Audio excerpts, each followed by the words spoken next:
You gave them every chance to win. If you look at this in slow motion, you can see Caitlin Clark clearly smiling in confusion, smiling in, did that really just happen? Smiling in, you slide W. And she says, she points at the other team, you gave them every chance to win. Oh, goodness gracious. Caitlin Clark, she's chomping at the bits to start talking to these referees during the... This time around, Sydney Colson and Caitlin Clark aren't holding back in the WNBA's latest conflagration. They've had enough of the league's absurd fixation with silencing its stars rather than defending them, the skewed officiating, and the double standards. What ought to have been a celebration of a valiant victory over Indiana Fever became a prime example of the WNBA's rapidly declining legitimacy. This is kind of where everything started at with Sydney Colson. So this is the timeline here. Let me get this pulled up here. This is interesting. I didn't know she said all that today. Okay, this is interesting here. She started off last night by saying at a certain point in the league's existence, I'm going to need for Kelsey Mitchell to get the same whistle as each other stars.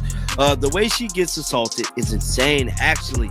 And I've considered roping my sister in it to have office purse charges. It all began when Indiana defeated the Los Angeles Sparks in a thrilling 76-75 victory. Typically, a game like that would make everyone in the Fever locker room happy. However, the topic of discussion was not the victory. Players, spectators, and commentators were left shaking their heads in shock over yet another round of strange, biased officiating. Do you believe this issue will be cleaned up by the WNBA? Tell us in the comments section below. Come on, let's go. And you, ref. Who you betting on? And mind you, there was some problems going on with the shot clock throughout the game. But man, there is no way. Right at the end of the game, you should be on top of it. You telling me you're not paying attention to when some hands touch that ball? Come on, man. And then to reward them with the timeout, like, fam, that's crazy work. Look, Caitlin Clark, like, what is going on here? Like, no. Caitlin ready to run the floor, fam. Let's go back to the first quarter. In addition to Caitlin Clark, Indiana's other scoring option, Kelsey Mitchell, made a strong drive to the hoop. She easily defeated her opponent before being grabbed and yanked mid-distance in front of the arena. Not gently bumped, yanked, or nudged.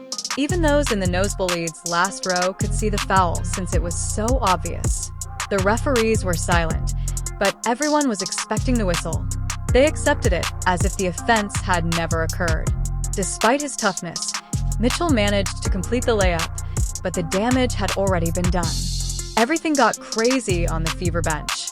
There's one referee. We definitely have to check for betting slips for this guy right here. I think his name is like Agun Agazi, because it sure seemed like he did not want to let the Fever take away this win, making the last 1.9 seconds last almost 5 minutes. He was just like letting them call a reset timeout, and then he was like, no, it's a foul. But I think the worst part about that 1.9 seconds was when 0.4 seconds was left on the clock, and Kelsey Mitchell was at the free throw line. She was trying to miss on purpose because that takes time off of the clock, because if she would have made it in, they would have been able to inbound and possibly do a tip in.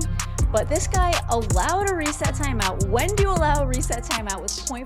Caitlin Clark, who was sitting on the sidelines with an injury but was still focused on the game as usual, lost it at that point.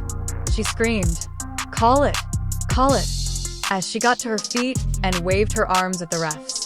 The tone was set by her enthusiasm. Then, incensed at the lack of a call, Lexi Hall also leaped to her feet. What actions did the referees take? Hall received a technical foul slap. Let me say it again. Nothing was awarded to the player who was fouled. The offending player was allowed to continue playing. And the one punished was the colleague who dared to express anger about the unfairness. I'm not sure what it is if it's not rigging. That's what everybody saw in that game. Like, it didn't really matter what was going on. We all knew what was happening. We all knew what was happening there. And the game was being given. The game was absolutely being given to the Sparks. They were giving the Sparks every single chance possible to go and win that game.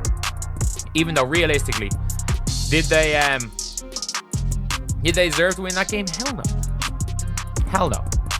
They did not. And I mean that. They did not deserve to win that. Not only the Fever were incensed, though. Sydney Kusan, who was sidelined due to an ACL tear, watched from her living room because she had had enough. She picked up her phone and sent out one of the season's most popular tweets. I'll need Kelsey Mitchell to receive the same treatment as other stars at some point in the league's history. Actually, the way she is attacked is crazy, and I've thought of calling my sister to have her office file charges. But Kelsey Mitchell's whistle last night was horrific.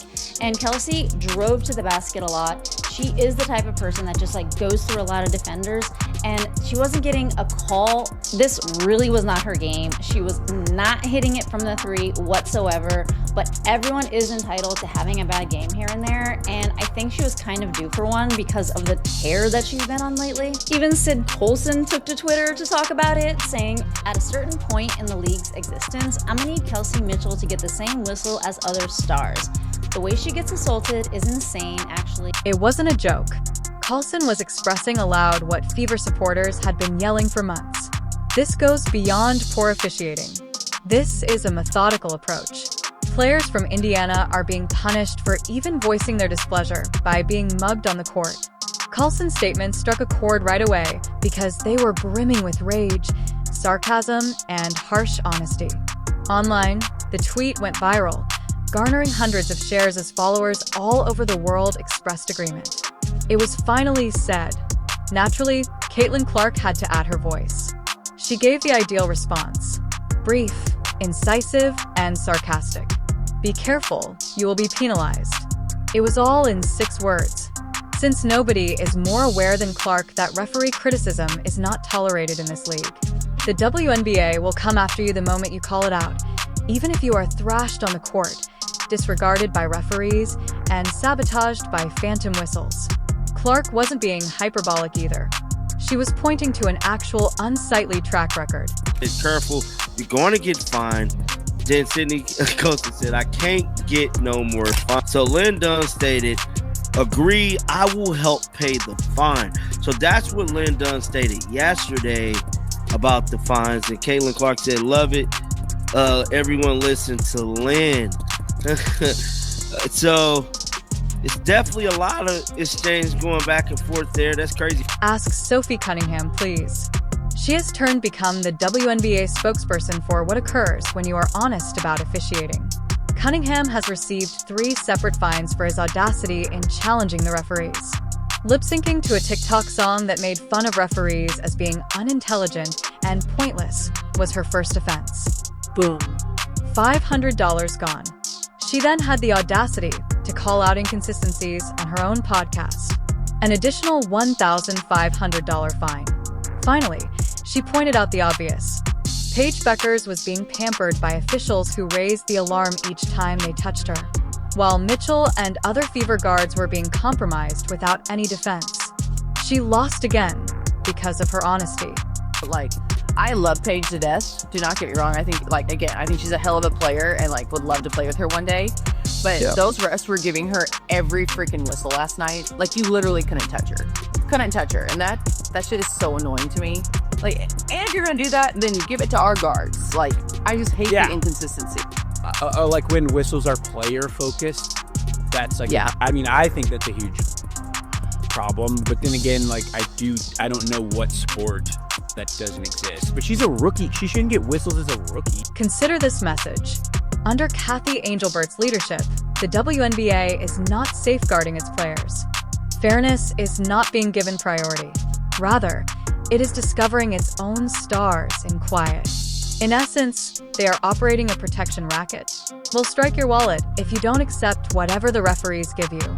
It's corrupt in addition to being embarrassing. Colson is aware of it as well. She delivered a gut punch in answer to Clark, encapsulating everything. I can't get much better. Translation: She has previously maxed out and received punishment from the system. It's no longer funny when players begin making jokes or half-jokes about getting bankrupt for merely requesting justice. It's harsh criticism of a league that says it is expanding but won't address its biggest issue: refereeing that is corrupt and inconsistent. Let's not fool ourselves, though. This goes beyond a single missed foul. There is a trend here. The Indiana Fever players have been subjected to excessive physicality, including being hacked, shoved, elbowed, and targeted throughout the season. The reaction has also been expected: referees' silence, penalties for Fevers, and smirks from opponents who know they can get away with it. It's the complete opposite of how a league ought to handle its main attraction. Women's basketball standout Caitlin Clark is the face of the sport, packing arenas and setting television records. Nevertheless, it is she who is being abused without defense. More people are talking about the refs than that. More people are talking about Caitlin Clark's reaction than that. And that just sums up how bad the refereeing is that we have seen an unbelievable game. We have seen an unbelievable game. A game where you're like, okay, maybe, just maybe, the Fever the Fever put themselves in a great position. They put themselves in a great position to succeed. But now you're looking and you're like, what do people remember from this game? Caitlin Clark having to be restrained by... There is more than one game or one poor whistle at the center of this controversy. The numbers are what matter. A pattern of prejudice in a league that has been allowed to continue unchecked for far too long is exposed by cold, hard facts. First, let's look at the top statistic. This season, Caitlin Clark alone has been responsible for 17% of all egregious fouls in the WNBA. Take a moment to consider that. Almost 1/5 of the league's most aggressive and outrageous fouls have been committed against a single rookie. Basketball isn't physical like that. That isn't the developing pains of a novice. That is competition disguised as targeted harassment. Additionally, Commissioner Kathy Engelbert and the referees are ostentatiously standing by whistling Dixie. Everything is going as usual. It's not just Clark either. Silent whistles have made Kelsey Mitchell their face. Mitchell has little to no protection from authorities and is regularly hacked, grabbed, pushed, and undercut, as Sydney Colson noted in her widely shared tweet. Mitchell repeatedly drove into the defense's teeth against the Sparks, but somehow, Justin was awarded 2 free throw attempts during the game. In the meantime, some league-protected stars are fired for simply flinching during a closeout. I'm not officiating that way. That is selective enforcement, and the game's credibility is being destroyed. Please tell me y'all saw Caitlin Clark, the GOAT. Y'all saw Caitlin Clark crash out on the bald head ref last night. Please tell me y'all saw this. And she had Caitlin Clark spazzed on the referee last night. And I'm not mad about it. I see a lot of the haters talking about, oh, she be doing too much with the man. Mind your business. You are not in a GOAT's place, so stay out of a GOAT's business, okay? It's that simple. The officiating was awful last night. I don't know what was going on in that Los Angeles Sparks Indiana Fever game. The league's response lacked accountability and reform. Instead, they have determined that finding someone who has the courage to speak up is the best approach to handle criticism. Preserve the referee's emotions. Punish the player for being honest. Sophie Cunningham summed it best when she remarked, "I know I would make mistakes all the time if I were a referee, but what are you doing when it's a straightforward call that is made again in front of your face? It's not slander. That isn't disrespectful. That criticism is valid and fair." In response, the league withheld her salary as if she had stolen it from the team bus. A conspiracy theorist is not necessary to make this connection. There isn't just one game. The problem is systemic. Because of the culture the WNBA has established, Indiana, and especially Clark and Mitchell, are governed by completely separate regulations. Throughout the season, Coach Stephanie White has warned about this, calling the officiating double standard egregious. What does she receive in return for pleading with the league for justice? The same penalty, a fine, as Cunningham. Thus, it seems that disclosing the truth about poor refereeing has become the most serious offense in the WNBA. It was this dude right here. And from what I've seen, the man has been a part of controversial calls all year. He's been a part of it all year, man. Oh my goodness. What was his name? Jack, what you say? Agun Abazi. Agun Abazi, man. This man is diabolical work to the WNBA. He's betting. Somebody get the shame bell. Ding, ding. Additionally, the blatant favoritism is offensive. Pay great attention to any Fever game. How does a foul for one team suddenly turn into a no call for the other? Indiana players are almost forced into the third row by the hard screens. Play on, perfectly legal.